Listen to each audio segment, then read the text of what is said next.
c'est la troisième fois que je tourne parce que j'ai oublié d'éteindre mon ventilateur tellement il fait chaud. Salut l'équipe, c'est Rico, on se retrouve pour une nouvelle vidéo. Vidéo assez courte puisqu'elle est en lien avec la dernière vidéo que j'ai sortie. D'ailleurs, si t'as pas vu la vidéo, je t'invite à aller jeter un oeil. Donc c'est une vidéo où j'explique comment créer un proxy, une doublure sur tes vidéos. Donc pour monter plus rapidement des fichiers qui sont en 4K, etc. Donc dans cette vidéo, je vais te montrer comment créer en 5 minutes, puisque comme d'habitude, ici l'idée c'est d'aller à l'essentiel, un proxy Final Cut Pro. Et tu vas voir, c'est vachement plus simple que Adobe Premiere. Parce que comme Final Cut Pro c'est un logiciel qui est développé pour Mac, bah en fait tu ressens tout de suite en fait la fluidité dans les choses, tu as juste à cliquer sur un bouton ou deux et tu vas voir.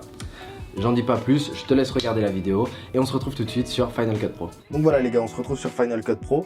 Donc là on va pouvoir créer notre proxy. Ce qui est cool avec Final Cut, c'est en fait que tu crées le proxy dès que tu importes le fichier directement. C'est-à-dire que là tu vas importer, tu vas cliquer sur ta petite flèche pour importer, tu vas sélectionner ton clip. Donc là, tu as ton clip en 4K. Tac.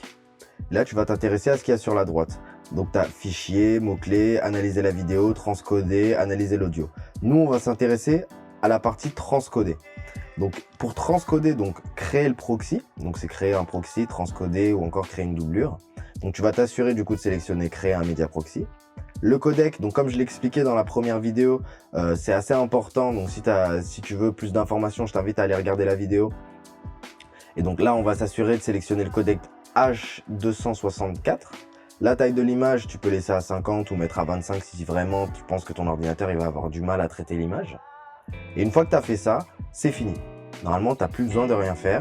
Et Final Cut Pro va créer, quand tu vas importer ton fichier, directement le proxy dans Final Cut. Donc tu fais importer la sélection. Et là, tu vois, ça te met proxy encore parce que le proxy n'est pas créé. Donc, on a notre clip. Quand tu regardes ici, tu vois que le transcodage se faisait en arrière-plan. Donc transcodage du plan. Hop. Donc on va remettre play. Tac. Et une fois que ça l'a fait, tu peux importer dans ta tagline.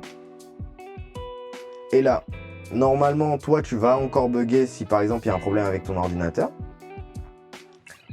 Bah comme là, tu vois, regarde la preuve. Moi, ça a bugué. Tu vois. Et pour utiliser uniquement les proxys quand tu fais ton montage, l'avantage c'est que tu peux switcher. Comme Adobe Premiere, tu vas cliquer sur présentation, donc en haut à droite, et tu vas cliquer sur proxy uniquement. Et là en fait, en ayant cliqué sur proxy uniquement, ça te permet d'utiliser uniquement le proxy lors de ton montage. Et là tu vois qu'il n'y a plus aucun bug du tout. Et si tu veux rechanger, après tu remets le bon setting que tu veux. Et donc voilà, tu vois, c'est super simple. Donc voilà mon gâté, j'espère que la vidéo t'a plu. Maintenant tu sais comment faire un proxy sur Final Cut.